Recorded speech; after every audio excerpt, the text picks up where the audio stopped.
Hi everyone, welcome to Don't Just Think It, Do Yoga. My name is Amy Adams, by the way, which I may not have said in a lot of my videos. I don't know if I say that because I don't really care. I mean, yeah, whatever. You see, I'm a talking head.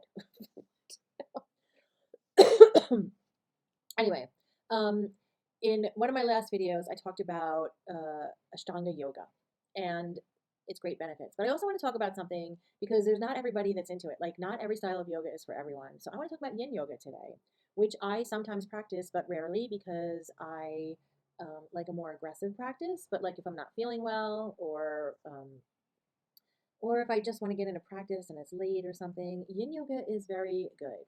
It doesn't mean it's easy though, too. So don't let it fool you.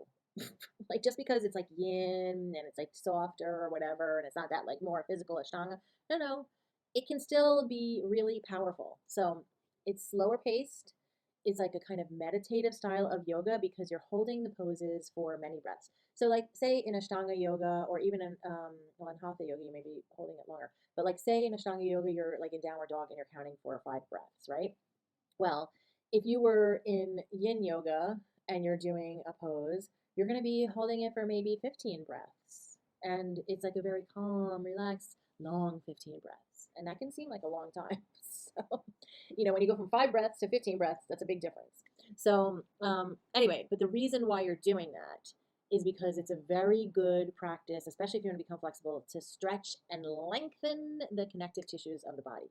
So there's something called fascia, and we have ligaments, which you probably know ligaments. I don't know. Fascia is like a lesser known thing. And I'll talk about that in a minute. But basically, by practicing yin yoga, it can give you increased joint mobility and overall flexibility, which is awesome, and also can reduce your risk of injuries and help, make your posture better.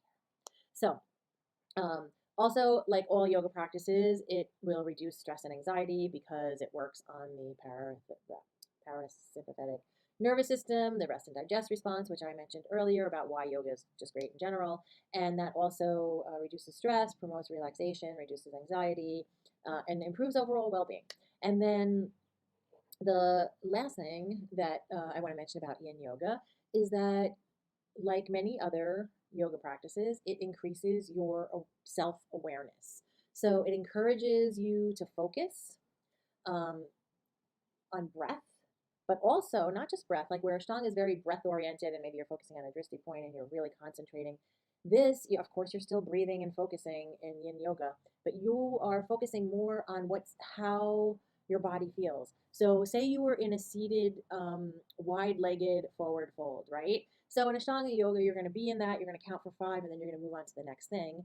And it's not that you're not aware of your body because you are, but in yin yang, in yin yoga, you are in the same exact position and you're holding it for 15 or however long breaths, and you are focusing on every sensation in your body while that's happening. So it's a little bit different focus. And but that also creates better body awareness. It deepens your body mind connection, like all yoga does, and enhances your overall emotional and mental well-being. But let's just talk about fascia for a minute because I would, you don't really think about it. It's kind of gross when you look at the anatomy pictures. I personally I don't like the blood and gore of all anatomy stuff, but I just like the soft skin on the outside. So fascia is connective tissue, and they like to. I've often heard it referred to as like a webbing that is kind of like basically wraps around everything, and it's like holds everything in place. So, you don't have just like all your organs just like floating about. They have stuff that's holding them in place. And then and oh yeah, and I mentioned ligaments, which you mostly know, but that's another connective tissue in the body. It has a specific job. It connects bones to other bones at a joint and stuff like that. So it's just like tying one thing to another. Where fascia is like more of like, I would say like a sheet or a web, right? So anyway, but that's also with the ligaments, So say for instance, you're going like this, right? Your arm is not going to keep going down like this because your ligaments have limitations. So you're not going to be able to bend your arm all the way to your armpit in the opposite way. Anyway, so I hope that made sense. Um, I think you should try yin yoga. I think you should try ashtanga. I think you should find the yoga practice that is right for you and mix them up. Sometimes many practices are good for you. So don't just think it. Do yoga. Please like and subscribe to the channel. Thank you. Namaste.